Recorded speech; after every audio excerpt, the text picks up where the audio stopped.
Sisi ndani ya Uislamu tunajua kwamba katika haki na sera zake ilikuja kwa sababu ya kumuokoa mtoto wa kike na mwanamke katika yale madhila ambayo yalikuwa kule nyumbani na katika kila hali mbalimbali.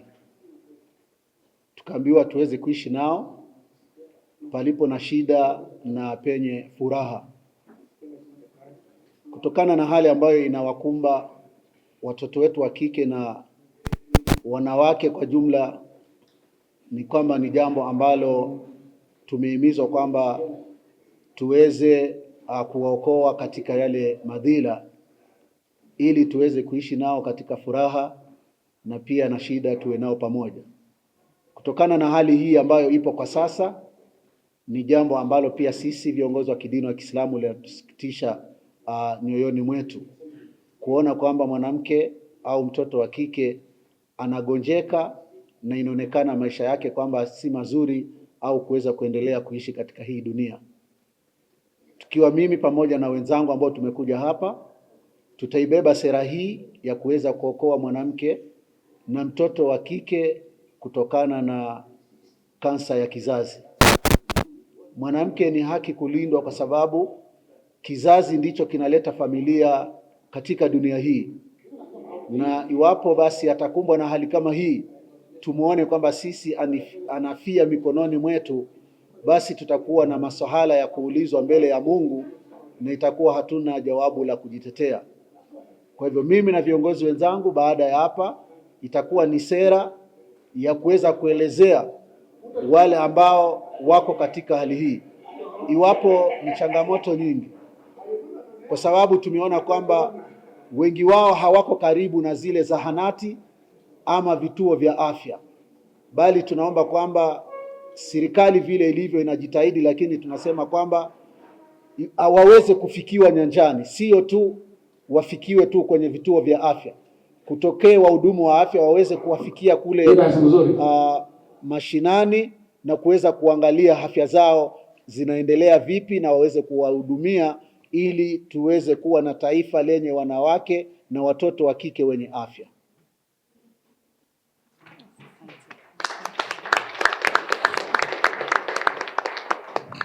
And indeed, this is a Jubilee year. A Jubilee year is a year in which the church declares a year for freedom of captives, freedom of those enslaved, freedom of those with debt, to experience the real freedom. And in this case, it also includes those of our sisters, of our mothers, who are enslaved by the diseases we are talking about. They must be free. And we in the church, recognizing this need, we know that we have given so much by God. We have the talents and then want to utilize them. We have the voice, we have the reach, we have the communion with other faiths. We have so much that we can deploy and put out there to ensure that all girls are vaccinated, that women who need treatment are treated, and those that need protection get the protection. So we want to go then, as Sister has mentioned, into action.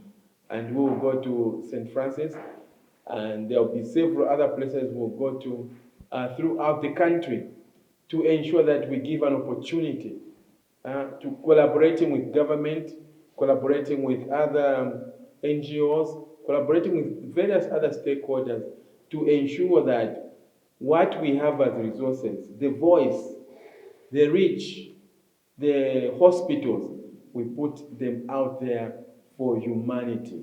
No man, no woman should die when there's no need for them to die. And we want to ensure that we put that into practice.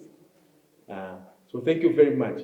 Maybe let's just have an encouraging word from the bishop just before he leaves. And I'm glad that the bishop had a chance to listen to one of the survivors. Our bishop is true. Bishops are high officers, but as we know, bishops are pastoral leaders. Their work is toward ordinary human beings, ordinary men and women. So the fact that our sister was able to share and the Bishop was able to listen, it's a blessing. That goes to his heart and moves him to support all of us to ensure that what she was suggesting doesn't indeed happen to any woman that it did. So thank you very much, and thank you, Bishop. The government of Kenya has invested quite a lump sum in bringing the vaccine free of charge to girls ages 10 to 14, and also making available services for screening in all public health facilities. So any woman who would walk in and request for screening, they will get that service in government hospitals. And for girls, it is free of charge. No girl should be charged for the vaccine. We have also policy documents that have been done, including the cervical cancer elimination strategy by the WHO, which is focused on getting 90% of girls all vaccinated, 70% of all women screened, and 90% of all women found to have anything suspicious or advanced disease treated. And that is what is called the 90-70-90 elimination strategy. Now, the sad bit is that we have these investments, and Kenya is leading amongst African countries in bringing these services. But people are not aware about this. And that is why we need you all, as faith leaders, as well as people in the media fraternity, to be able to take this message to the community. That services are available, investments have been done, policies are there to guide service delivery, and the government is investing in healthcare systems. What will happen is if we have more uptake of these services than is already readily available, we as civil society organizations that sit on various technical working groups, then we'll go back to government to say the service is not enough because people are taking up the services. But right now, going back to government to say, bring us the services, and they're already there, and they're not being taken up by the community, is really a waste of resources. So let's get our women informed. Let's get men to support the cause of action. Let's get faith leaders to utilize their opportunities in the pulpit, in their places of worship, to talk about these services. Let me speak briefly about safety. And I'm happy to say that today, we even have someone you can talk to as the media who has already been vaccinated a long time ago with HPV vaccination. She's in this room. She already has her story to tell of the safety and all the things that have been myths that have been propagated. The only thing is, and I go back to what the good book tells us, our people suffer for lack of knowledge. If one person tells a lie and runs around telling the lie, it is more believable than when many people are telling the truth.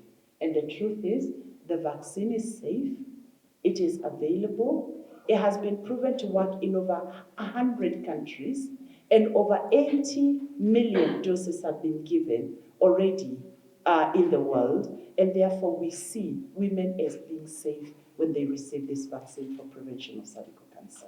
Let's get our people to believe this and to take up the services. Thank you.